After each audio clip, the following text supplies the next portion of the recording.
A graça e a paz, irmãos. Vamos abrir as nossas Bíblias. Livro de Romanos.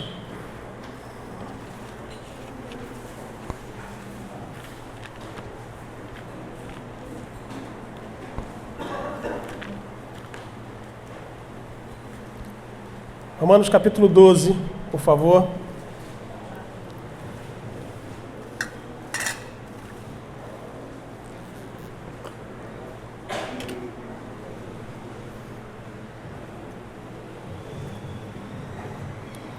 Hoje, 31 de outubro, nós comemoramos 504 anos da Reforma Protestante. Nós, hoje também, sabemos que em muitos lugares estão comemorando o Dia das Bruxas, mas que na realidade esse Dia das Bruxas foi criado nos Estados Unidos, uma tradição que foi inventada lá, não sei como. Mas para nós hoje, a data importante para a nossa igreja e para a igreja de maneira geral no mundo inteiro é a data da Reforma, que é uma volta da igreja à palavra de Deus, é uma volta da igreja à Bíblia, porque a igreja lá 1500, 1517, quando da Reforma, um pouco atrás ali, a igreja tinha esquecido da Bíblia e se guiava por outros caminhos. E graças a Deus, Deus levantou alguns homens, alguns irmãos, e que nesse dia 31 de outubro ficou marcado para a nossa história, para a história da igreja cristã, o dia da Reforma Protestante. Então nós vamos estar fazendo a leitura Romanos capítulo 12. Vamos ler tão somente os 2 primeiros versículos. Gostaria que os irmãos acompanhassem, por favor. Rogo-vos, pois, irmãos, pelas misericórdias de Deus, que apresenteis o vosso corpo por sacrifício vivo, santo e agradável a Deus, que é o vosso culto racional. E não vos conformeis com este século, mas transformai-vos pela renovação da vossa mente, para que experimenteis qual seja a boa, agradável e perfeita vontade de Deus. Que o Senhor nos abençoe em nome de Jesus. Vamos orar? Senhor, em nome de Jesus nós te damos graças, louvamos o teu nome, te bendizemos. E nesta hora, Deus, queremos te implorar que teu Espírito Santo venha iluminar a nossa mente, o nosso coração, para podermos, ó Deus, aprender da tua palavra e aprendermos da tua palavra. Seja conosco, fala ao nosso coração esta noite. Te clamamos em nome de Jesus. Amém. Paulo. Depois da Reforma, irmãos, nós somos direcionados, a nossa teologia reformada, ela nos deu 5 solas. Você sabe o que é sola? Sola não é sola de sapato. Sola quer dizer somente. Somente. Pode passar, Paulo, por favor. Vocês conseguem ler ali? Conseguem. Eu vou fazer a leitura daqui que eu consigo ver aqui também. Os 5 solas da Reforma Protestante são proposições teológicas que significam os principais pensamentos reformadores. Os solas são os principais pontos de oposição da teologia reformada contra os ensinos da Igreja Católica. Os 5 solas. Pode passar, Paulo, por favor, senão eu leio de novo. Todos eles, eu vou voltar aqui no meu kick, porque aí eu enxergo melhor. Todos eles são frases do latim e o termo sola significa somente. Assim, os termos 5 termos sola da Reforma são estes: sola escritura, ou somente a escritura; solus Christus, somente Cristo; sola gratia, só a graça; sola fide, só a fé; soli deo gloria, somente a Deus a glória. Isso é o sola, ou estes são os solas, que tanto nós ouvimos. E hoje, quem tem algum amigo aí da rede social e recebeu vários memezinhos ou tiquetezinhos de sola, tem um monte de coisa sola, mas o que quer dizer tudo isso? Passa aí, Paulo, por favor. Sola escritura, ou só a escritura. Reafirmamos a escritura inerrante como fonte única de revelação divina escrita, única para constranger a consciência. A Bíblia sozinha ensina tudo o que é necessário para a nossa salvação do pecado e o padrão pelo qual todo comportamento cristão deve ser avaliado. Negamos que qualquer credo, concílio ou indivíduo possa constranger a consciência de um crente. Que o Espírito Santo fale independentemente de ou contrariando o que está exposto na Bíblia, ou que a experiência pessoal possa ser veículo de revelação. Só a Bíblia, só a Escritura. Passa o outro, Paulo. Só Cristo, ou solos Cristos. Reafirmamos que a nossa salvação é realizada unicamente pela obra mediadora do Cristo histórico. Sua vida sem pecado e sua expiação por si só são suficientes para a nossa justificação e reconciliação com o Pai. Negamos que o Evangelho esteja sendo pregado se a boa obra substitutiva de Cristo não estiver sendo declarada e a fé em Cristo e a sua obra não estiver sendo invocada. As tradições da igreja medieval inferiram que a obra de Cristo sozinha não era suficiente para a salvação. Tem mais ali? Tem. Como resultado, eram apresentados centenas de mediadores, a começar de Maria, dos demais santos e da autoridade absolutista do Papa, que conciliariam o contato entre leigos e Deus. Todavia, os reformadores salientaram o papel de Jesus como sumo sacerdote, que intercede em favor da humanidade perante o Pai. Sola Gratia. Reafirmamos que a salvação somos resgatados da ira de Deus unicamente pela sua graça. A obra sobrenatural do Espírito Santo é que nos leva a Cristo, soltando-nos de nossa servidão do pecado e erguendo-nos da morte espiritual à vida espiritual. Negamos que a salvação seja em qualquer sentido obra humana. Os métodos, técnicas ou estratégias humanas por si só não podem realizar essa transformação. A fé não é produzida pela nossa natureza não regenerada. A fé, ela nos é dada pelo próprio Deus. É o Senhor que nos dá. Vamos lá, Paulo. Só a fé, sola fide. Reafirmamos que a justificação é somente pela graça, somente por intermédio da fé, somente por causa de Cristo.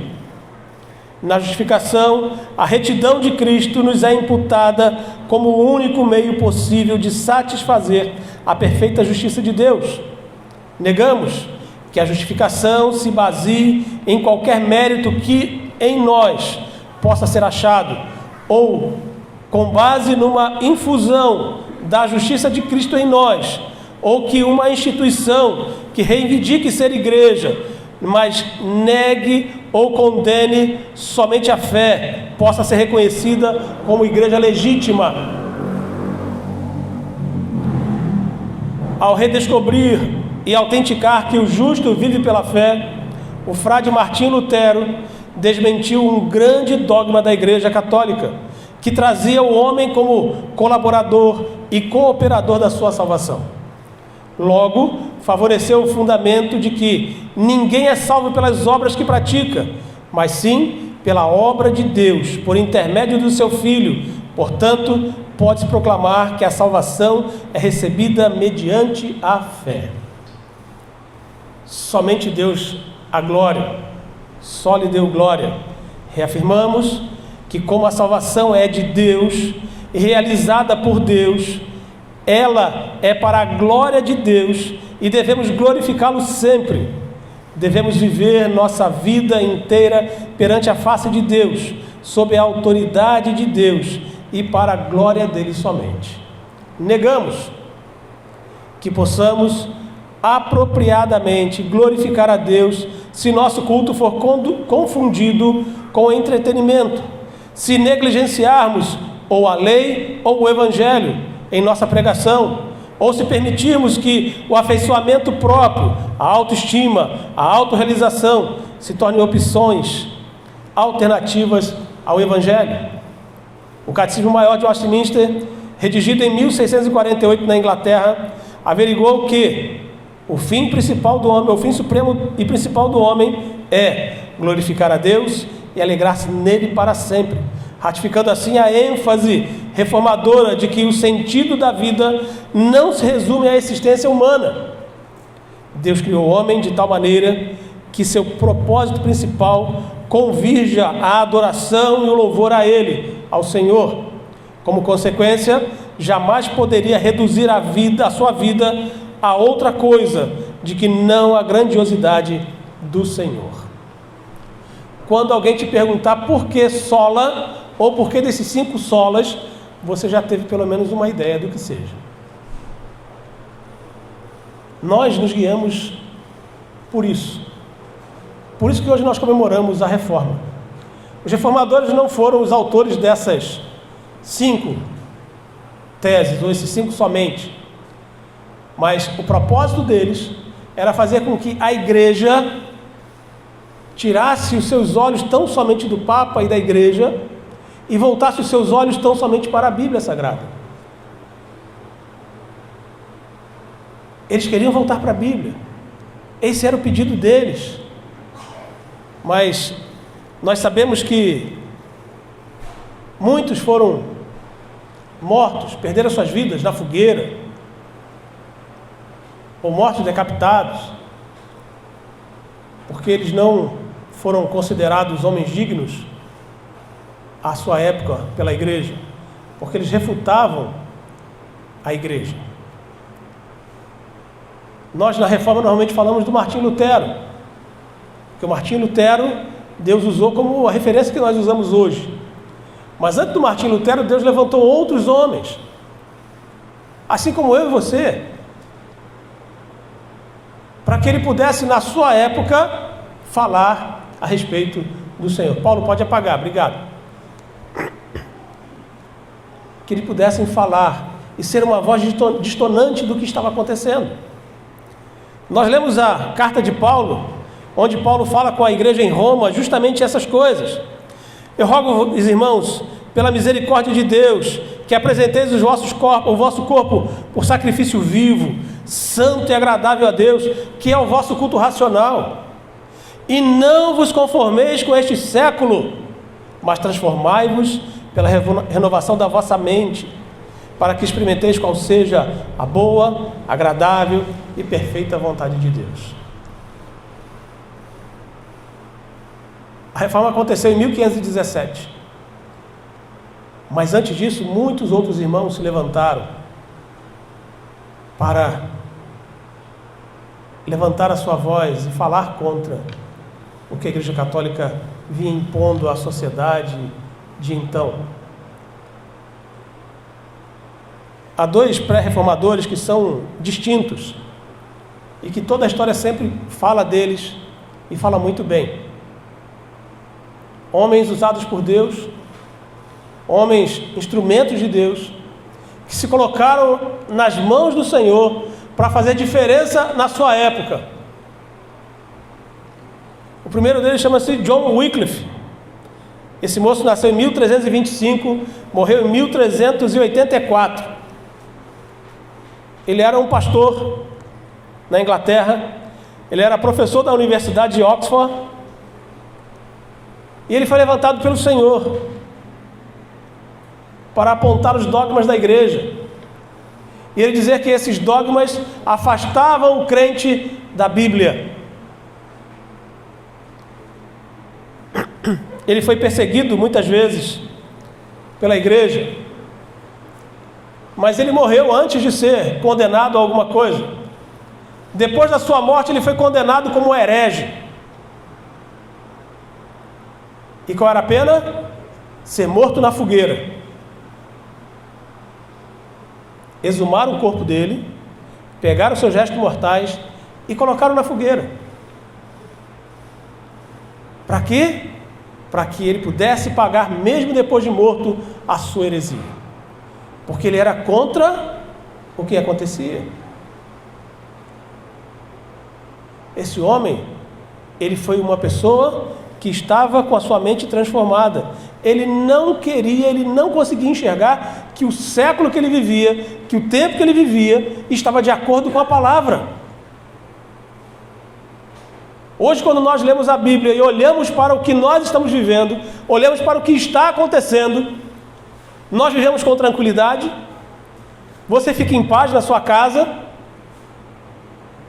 Que legal, na televisão hoje tem 2 homens se beijando, olha que legal, cena linda. 2 mulheres também se beijando, cena linda.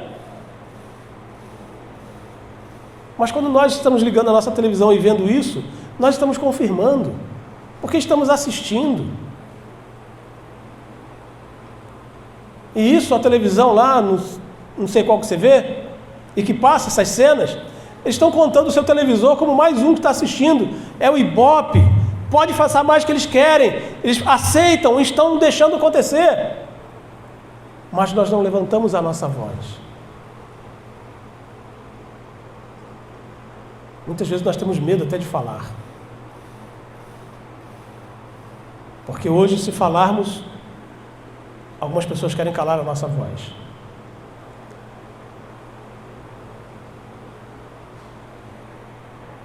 Outro homem também usado como que foi usado, e nós chamamos ele de pré-reformador, chamado John Hus, também inglês, nascido em 1372 e falecido em 1415. Também era um sacerdote da Boêmia.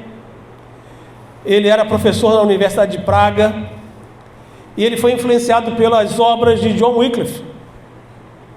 John Hus defendia que o cabeça da igreja é Cristo e não o Papa.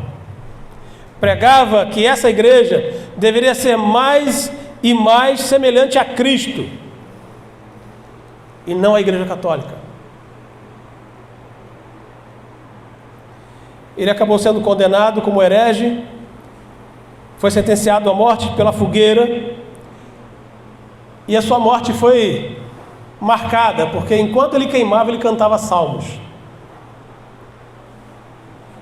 o que trazia ainda mais indignação àqueles que os havia condenado. Os seguidores de John Hus ficaram conhecidos na história da igreja como os irmãos boêmios, que se tornaram precursores de outro importante grupo protestante, conhecidos como os irmãos morávios, homens que eram extremamente missionários, homens direcionados a pregar o evangelho em todos os lados.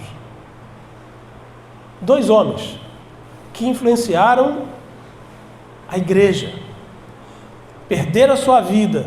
Um morreu de morte natural, estava doente, o outro perdeu a sua vida na fogueira. Mas ele sabia por que eles estavam aqui. Transformaram a nossa mente, entregaram o nosso culto, sacrifício ao Senhor. Quando nós olhamos para a nossa igreja hoje, vemos que quase os mesmos costumes da igreja medieval, são dogmas. A igreja se afasta da palavra.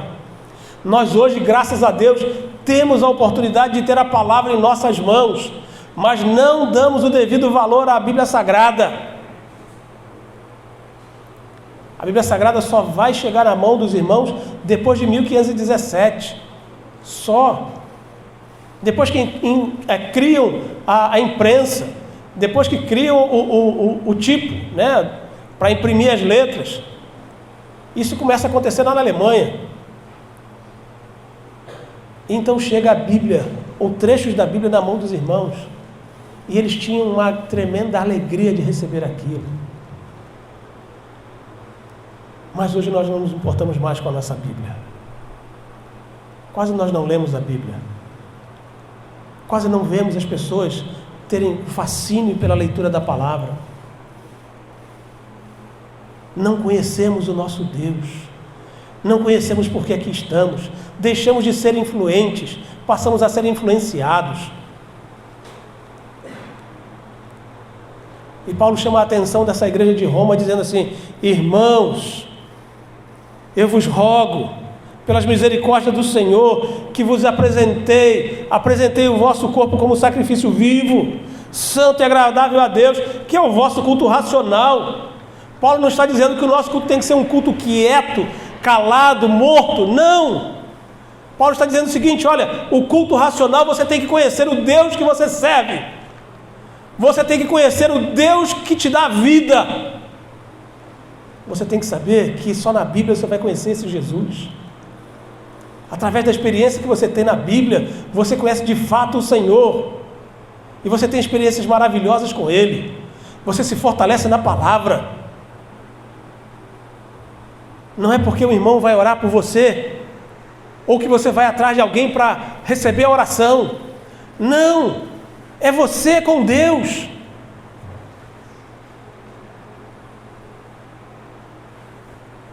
Mas a igreja hoje está voltando aos dogmas. Eu vou na igreja A, B ou C porque lá tem uma oração poderosa. Porque lá eu recebo uma bênção material. Porque eu lá recebo a bênção que eu estou tanto buscando. Quando nós temos a bênção nas nossas mãos, que é a palavra de Deus. Somente a Escritura ilumina a nossa mente para aprendermos de Deus. Hoje, infelizmente, com a igreja se desviando pelos caminhos, nós vamos ver que as pessoas também estão se distanciando de Jesus. As pessoas têm buscado a igreja não para buscar o Senhor, não para conhecer Jesus, mas para receber as bênçãos. Eu preciso de uma bênção para amanhã. Amanhã eu tenho que pagar um boleto de 10 mil, não tenho R$1. Eu vou na igreja buscar essa bênção. Eu estou com dor de dente, nada curou. Eu vou na igreja buscar essa bênção. Quando nós viemos na igreja, na realidade nós viemos agradecer por aquilo que nós já recebemos durante toda a semana. E aqui estamos para agradecer. Senhor, muito obrigado porque eu estou vivo. Muito obrigado que amanhã eu tenho que pagar um boleto de 10 mil. Não tem nem como pagar, mas obrigado assim mesmo. É agradecer pela oportunidade que Ele nos dá de estarmos vivos. Quando reconhecemos o Senhor, quando conhecemos Jesus como o Senhor da nossa vida, e só Ele que nos dá esperança, só Ele que nos dá alegria, só Ele que nos traz paz, não há outro lugar. Devemos buscar tão somente a Jesus, irmãos. As bênçãos são consequência. O próprio Jesus disse: buscar em primeiro lugar, irmão, lembram? Buscar em primeiro e alguns sabem, outros não, né? Então vamos de novo. Buscai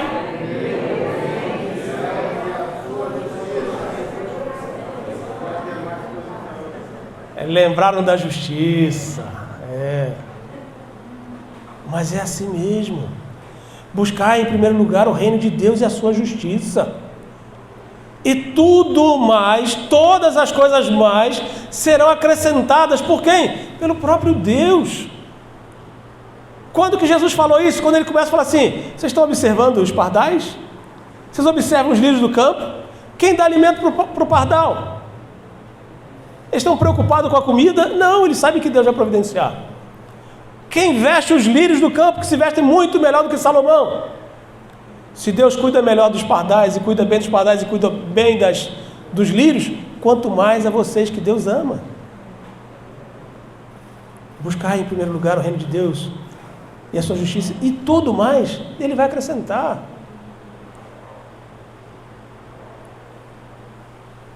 Nós precisamos buscar ao Senhor Jesus. Esqueça as bênçãos. As bênçãos são secundárias. Quando nós conhecemos o Senhor, nós temos a certeza que no momento certo nós receberemos aquilo que o Senhor tem a nos dar.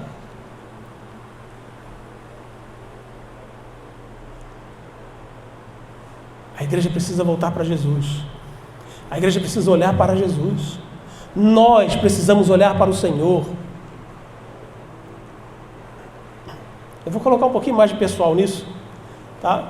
Vou pedir para você levantar o dedo de você dedurar os outros, por favor. Levanta seu dedo assim. Vamos lá, levanta. Tenha coragem. Pode levantar o dedão. Isso. Pode confiar em mim. Assim, ó. Eu. Ponta agora para o teu peito, sim. Eu. Ponta para o teu peito. Não é para mim, não. Para o teu peito. Isso. Eu sou igreja. Isso. Quando eu falo igreja, eu estou falando de tu, de mim. Porque eu sou igreja. E eu tenho responsabilidade de voltar para Cristo. Se não começar em mim, irmãos, a igreja some, desmorona, desaparece. Porque se eu deixar de ler a Bíblia, eu serei influenciado por este mundo e eu me distanciarei de Jesus. A minha casa desmorona porque eu me distancio do Senhor. Eu, como igreja, tenho que buscar o Senhor. Eu não posso me distanciar do Senhor. E para isso eu preciso da Bíblia, porque ela é o referencial que Deus nos deu. Nós temos que entender que quando a igreja dos nossos dias, ela começa a se afastar da Bíblia, ela começa a se afastar do Senhor, ela esquece da graça de Deus. Esquece da graça. Nós não vemos mais ninguém falar que é através da graça de Deus que o homem é regenerado e é salvo, que é o Espírito Santo que transforma os seus corações, assim como fez comigo e com todos nós. Só o Espírito Santo transforma o nosso coração. E quando há essa transformação no Espírito Santo, nós conhecemos e entender Jesus. E nós temos um desejo tão grande de estar ao lado dele. Queremos ser igual ao Senhor, queremos ser santo igual a Jesus.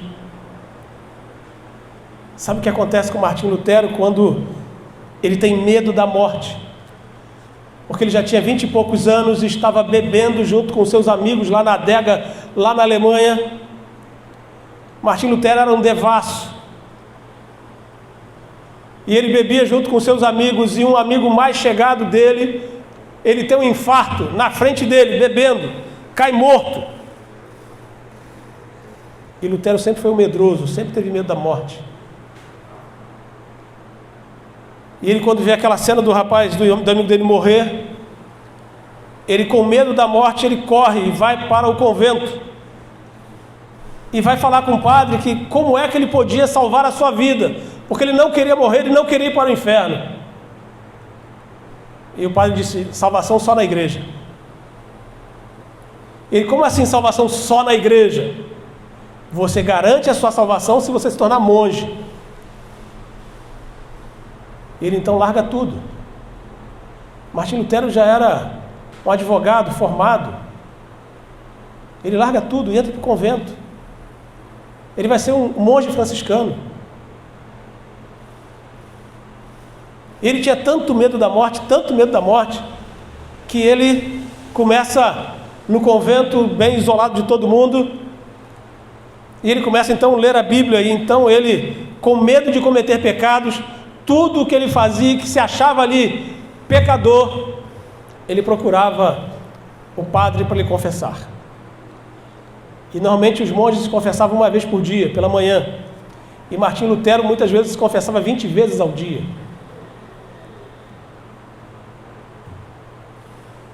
E o padre que seguia ele, cansado disso, deu trabalho a ele. E qual era o trabalho? Traduzir a Bíblia. Vai traduzir a Bíblia. Vai aprender. E ele então começa a traduzir a Bíblia.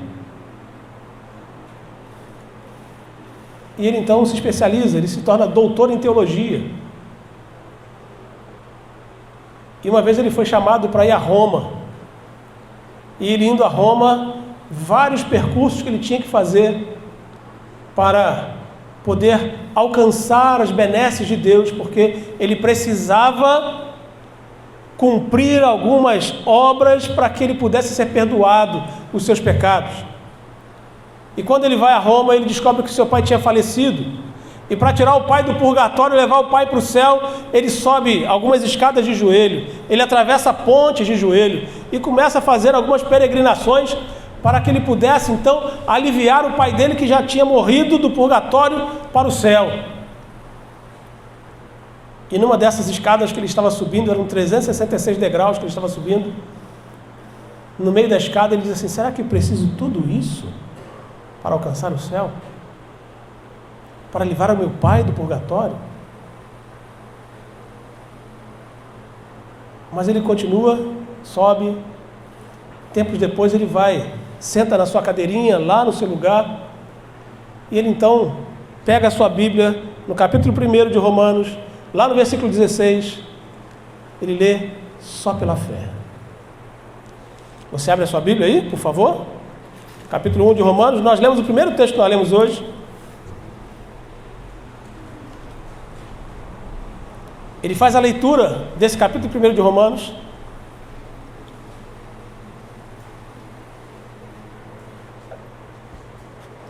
E lê o versículo 17. Visto que a justiça de Deus se revela no Evangelho, de fé em fé, como está escrito: o justo viverá por fé. Eu li um texto de um autor que dizia que Lutero já tinha lido isso aqui mais de 1000 vezes. Mas naquele dia, essa palavra que o justo viverá por fé, queimou o seu coração, marcou o seu coração e marcou a história da sua vida. Que a partir daquele dia, ele passou a entender que não havia necessidade dele subir escada de joelho, não havia necessidade dele cumprir circuito nenhum para alcançar a salvação. A salvação era por fé, e a fé era em Jesus, e era pela graça de Deus, não era merecimento do homem, não era nada que ele fazia, mas tudo isso era obra de Deus.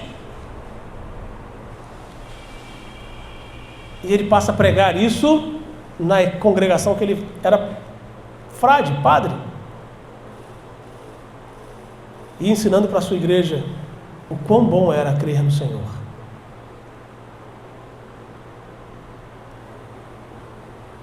E algum tempo depois, ele já ter anunciado o Evangelho e pregado para todos ali, aparece um bispo de Roma que traz uma bula papal.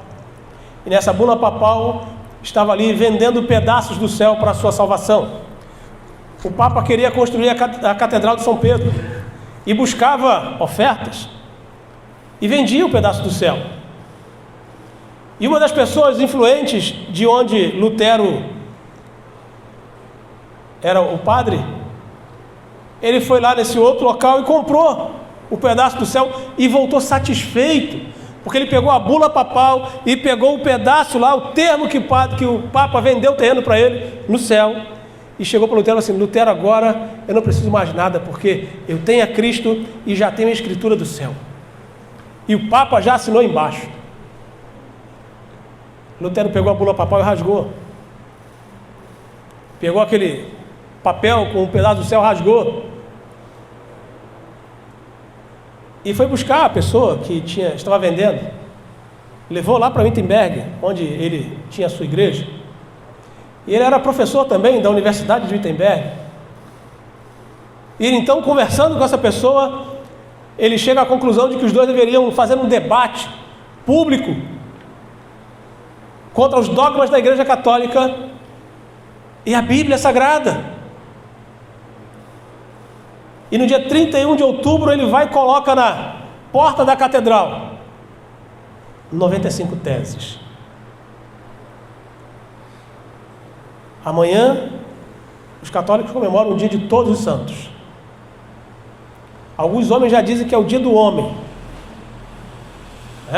Amanhã é o dia dos homens, todos os santos. Todos os homens são santos. Tem o dia da mulher, amanhã é o dia do homem.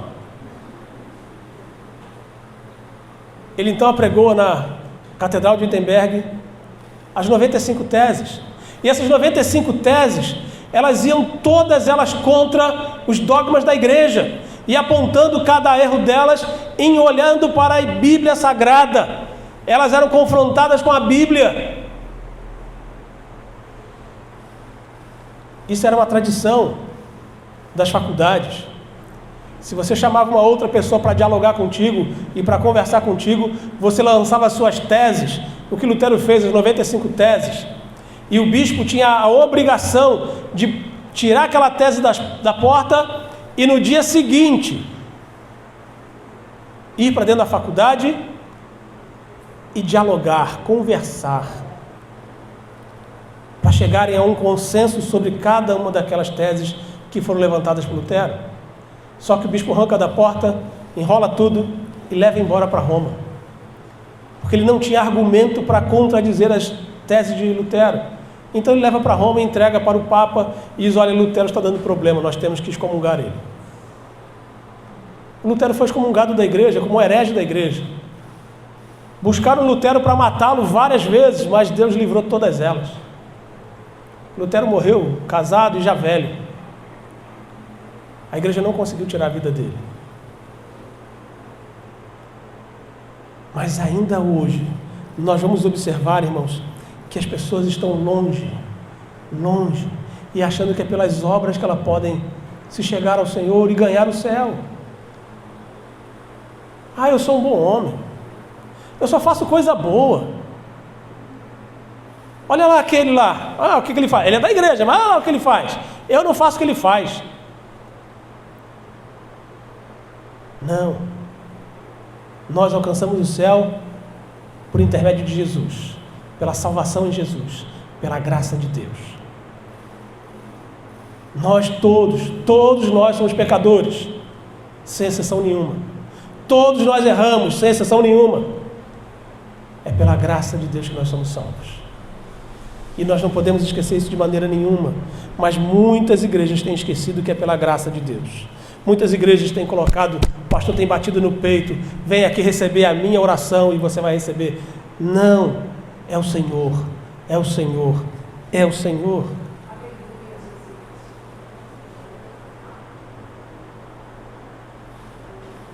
Nós, como servos, nós temos que entender que recebemos uma fé do Senhor. E essa fé é uma fé diferente. É a fé salvadora. Todos nós nascemos com fé. Todos nós acreditamos. A criança acredita no seu pai e na sua mãe. Você coloca uma criança em cima da mesa e fala assim: pula aqui que o papai te segura. Ela pula. Ela acredita no pai. Se a mãe faz, ela pula, porque ela acredita na mãe.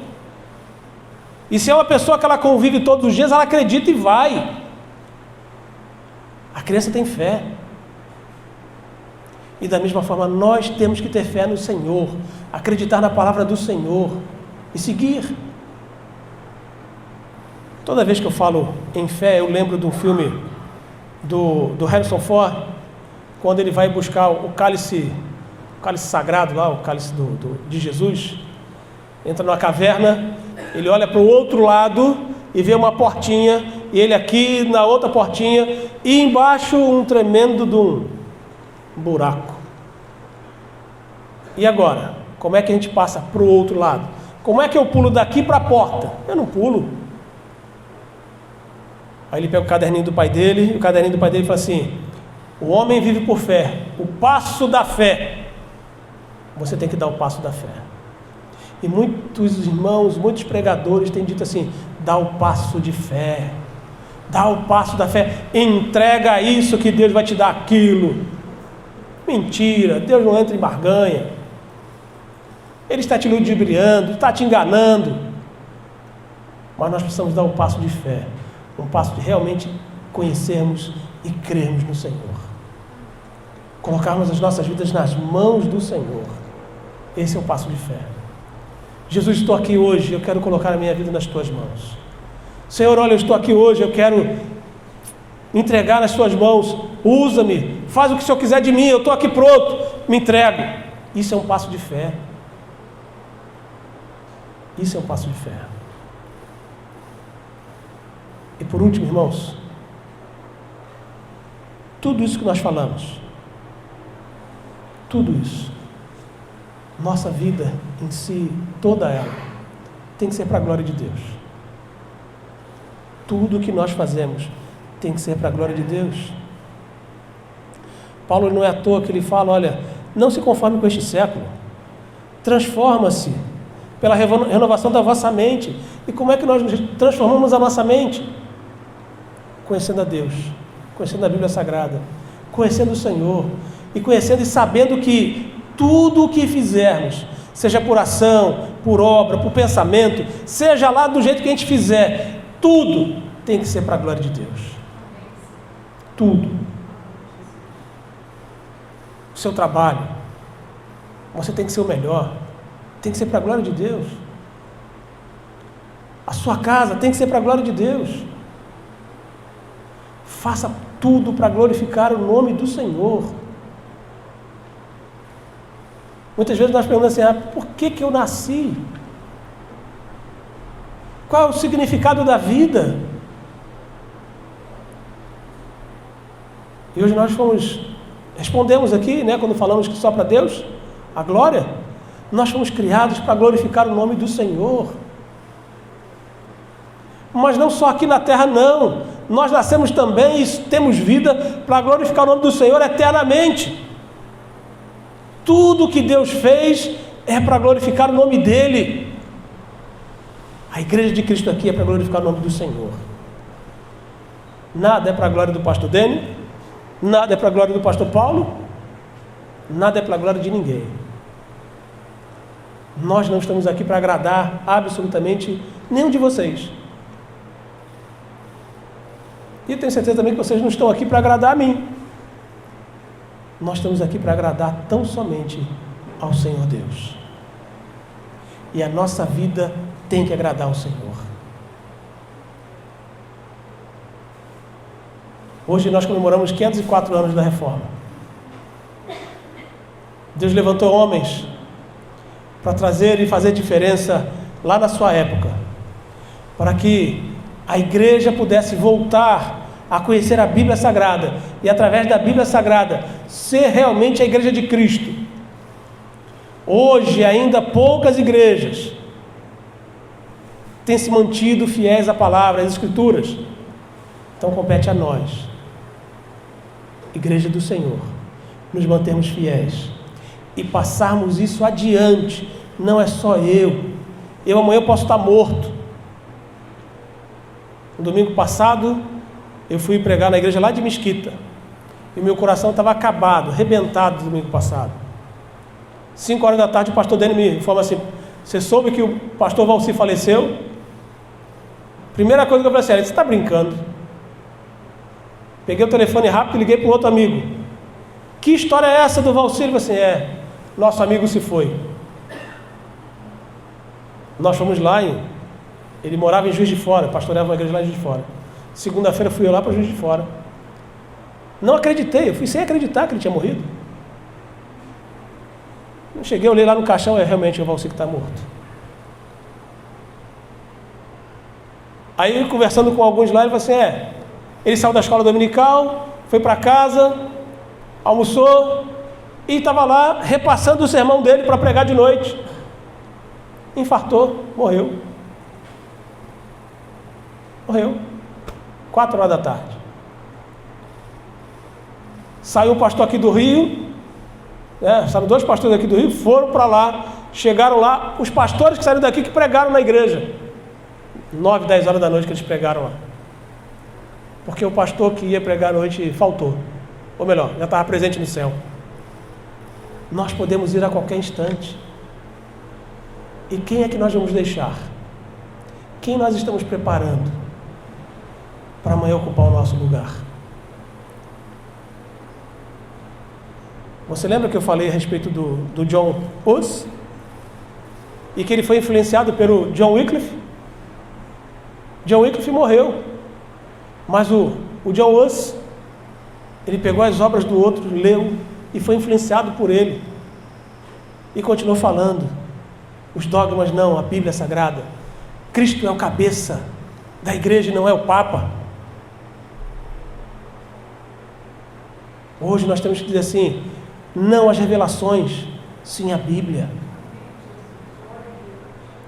Não ao engrandecimento dos pastores, mas a glória tão somente a Deus. Não busque as bênçãos materiais, busque ao Senhor Jesus. A reforma ela não acabou lá. nós temos que viver sempre mudando os nossos pensamentos, reformulando a nossa mente, não nos conformando com este século, não nos conformando com aquilo que está acontecendo, mas nós temos que entender que o mundo jaz no maligno, e nós aqui somos o ponto de luz, nós aqui somos os representantes de Jesus, nós somos aqui aqueles que pregam o Evangelho, e nós não podemos e não devemos calar a nossa boca, temos que continuar anunciando, mesmo que pareça que estejamos pregando e não há resultados, mas nós precisamos continuar pregando a palavra. Não cesse. Há tempo e fora de tempo. Temos que falar, temos que pregar, temos que anunciar.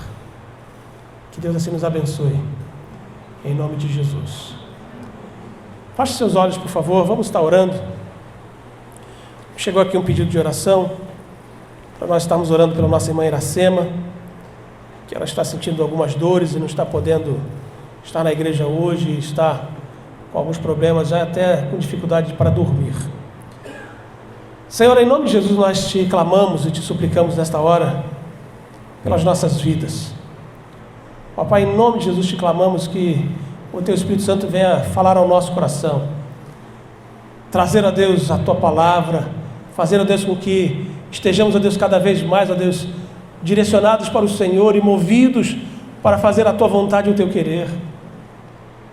Ó Deus, que estes homens, ó Deus, que influenciaram o mundo à sua época, usa-nos, ó Deus, assim como o Senhor usou esses homens, para que também possamos, ó Deus, fazer diferença, se não no nosso país, que possamos fazer a diferença perto da nossa casa, com os nossos amigos, com a nossa família, com os nossos amigos de trabalho, com os nossos funcionários. Ó Pai, em nome de Jesus, usa cada um de nós para trazermos a transformação, para levarmos a Tua palavra a essas pessoas, ó Deus, que muitas vezes não têm esperança mais no seu coração. Ó Deus, te clamamos em nome de Jesus, que a Tua mão esteja sobre as nossas vidas, ó Deus, e que venhamos, ó Deus, a fazer a transformação para vermos a vontade gloriosa de Deus se cumprir na nossa vida e na vida de outras pessoas. Recebe, Deus, a nossa vida como uma oferta suave, para o Teu louvor, para a Tua glória. Ó Deus, levanta-nos para ser a Tua igreja gloriosa, santa, para fazermos a diferença neste século, durante a nossa vida. Nós te agradecemos e te louvamos assim em nome de Jesus, o nosso Senhor. Amém. Vamos ficar de pé, irmãos, vamos estar louvando ao Senhor.